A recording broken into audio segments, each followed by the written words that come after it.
Maryam mengandung, itulah kata-kata masyarakat kaum Nabi Isa. Waktu dulu, Maryam terpaksa menanggung derita tak kala keseorangan. Boleh anda bayangkan tak betapa luluhnya hati seorang ibu. Waktu itu dia melahirkan seorang anak, tapi tidak memiliki bapa. Serasa bagaimana dia nak menghadapi situasi mana dia melahirkan seorang anak tanpa bapa. Sedangkan Maryam ni seorang yang boleh dikatakan sebagai wali oleh masyarakat setempatnya. Walaupun Maryam diberi satu ujian yang cukup berat, tapi dia tetap mahu melindungi anak daripada sebarang fitnah daripada masyarakat. Bayangkan anda berada dalam situasi Maryam. Perasaan ingin membunuh diri itu acap kali datang sebabkan tidak sanggup menanggung aib tak kala mengandung seorang anak tanpa suami. Maka di situ Maryam ini bukan jenis seorang yang tidak ada iman dan terus berputus asa. So Maryam pun mengasingkan diri di bawah pohon tamar dengan mengharapkan belas ihsan dan berserah semuanya kepada Allah. Maryam juga memohon agar diberikan kekuatan,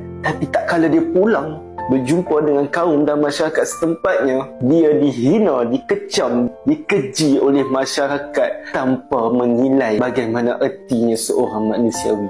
Jadi Allah itu tidak kejam membiarkan seorang Maryam ini terseksa dengan sebegitu berat dengan ujian tersebut. Maka Allah perintahkan agar Maryam untuk tetap berdiam diri dan menunjukkan bayinya iaitu Nabi Isa kepada orang ramai.